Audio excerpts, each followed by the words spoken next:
ان کے خلاف شیعہ اور بریلوی علماء لامبند ہو رہے ہیں۔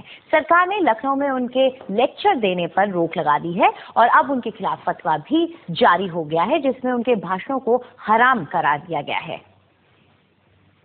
دنیا کے مسلمان بہت بڑی تعداد میں اماموں، فقیروں، درویشوں کی مزاروں پہ جاتے ہیں، اپنی عقیدت پیش کرتے ہیں اور وہاں منتیں مانگتے ہیں۔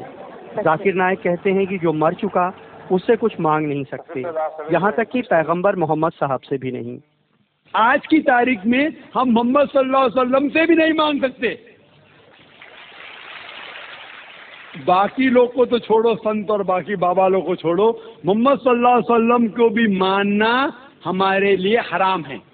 جو شخص ذاکر نائک اسامہ بن لادن کی بھی تعریف کرتے ہیں، کہتے ہیں کہ اگر وہ آتنکوادی ہے تو ہر مسلمان کو آتنکوادی ہونا چاہیے۔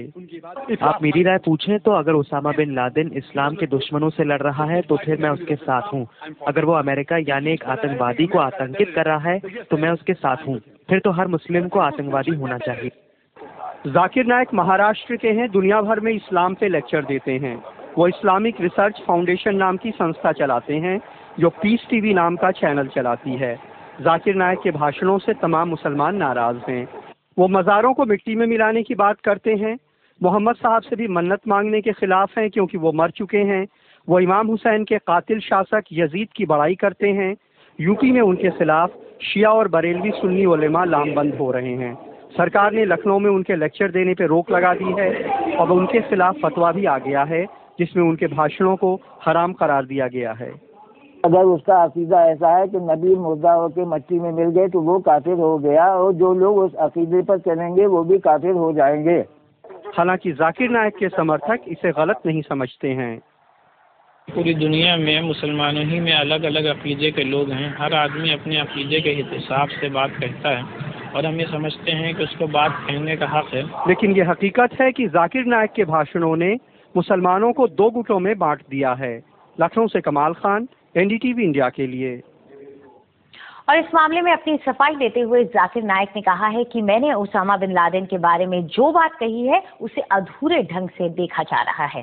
کیونکہ اسامہ بن لادن کی تحقیق نہیں کی، صرف BBC اور CNN کو کے بارے میں سن کے میں کہوں گا اس کے بارے میں، تو قرآن کی آیت سورہ حجرات میں سورہ نمبر 49 آیت نمبر 6 میں جب بھی کوئی بات آپ تک پہنچاتا ہے اس کی تحقیق اور دوسرے کو پہنچانے کے لیے، تو نہ میں دہشت گرد کہا، نہ ان کا اچھا انسان کہا، نہ برا کیا۔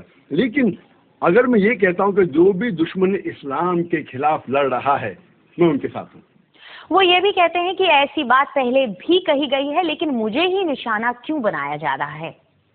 وہ لوگ مجھ پہ فتویٰ جاری کرتے ہیں کہ کیونکہ میں نے یزید کے بعد رحیم اللہ کہا، میں اللہ بھی کس دن کہا، میں کافر ہوں، تو ان کو یہ بھی فتویٰ جاری کرنا چاہیے کہ امام غزالی نعوذ باللہ کافر ہے۔ یہ کہنا چاہیے کہ جس نے بخاری شریف کی شرح لکھی حافظ ابن حجر عسقلانی، وہ بھی کافر ہے، نعوذ باللہ رحیم اللہ۔ تو دیکھنا چاہیے کہ جو لوگ نے فتویٰ دیے، دارالعلوم دیوبند، دارالعلوم ندوہ، جماعت اسلامی، اہل حدیث، سارے علماء کہتے ہیں اختلاف ہے، اور اگر کوئی کہتا ہے تو کہہ سکتا ہے، اور کچھ لوگ نے علماء نے کہا کہ کہنا مستحب ہے۔ تو یہ لوگ، اس کا مطلب یہ لوگ کہ مجھے پک آؤٹ کر کے یہ چیز تو ہزاروں لوگ کہہ رہے، کیوں مجھے ہی لے کے ان لوگ اگر فتویٰ جاری کرنا ہے تو یہ فتویٰ جاری کرنا چاہیے کہ جتنے لوگ نے کہا اور لکھ دینا چاہیے۔ اور اس مسئلے پر ہم نے اسلامی ودوان مولانا وحید الدین خان کی بھی رائے جاننے کی کوشش کی۔ پہلی بات یہ ہے کہ ڈاکٹر ذاکر نائک کوئی اسلامک اسکالر نہیں ہے، انہیں اسلامک ایشوز پر بولنا نہیں چاہیے۔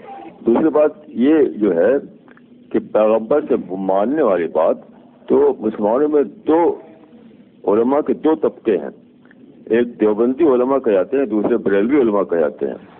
تو بریلوی علماء یہ مانتے ہیں کہ رسول اللہ سے ہم مانگ سکتے ہیں، لیکن جو دیوبندی علماء ہیں وہ اس کو جائز نہیں سمجھتے۔ تو دو الگ الگ رائے ہیں مسلم علماء کے درمیان۔ میں فتویٰ کے طریقے کو غلط سمجھتا ہوں۔ اگر کسی کو کسی کی رائے ٹھیک نہیں لگتی تو وہ اس کے لیے ریزن پیش کرے، ریزن قرآن اور حدیث سے ریفرنسز دے۔ فتویٰ لگانا یہ میں اس کو بہت غلط سمجھتا ہوں۔ کسی کو یہ ادھیکار نہیں ہے کہ کسی کے اوپر فتویٰ لگائے، یہ ادھیکار کسی کو ہے ہی نہیں۔ صرف یہ ادھیکار ہے کہ وہ اپنی بات کو قرآن اور حدیث کے ریفرنس کے ساتھ پیش کرے۔ جو اسلام کا نام لے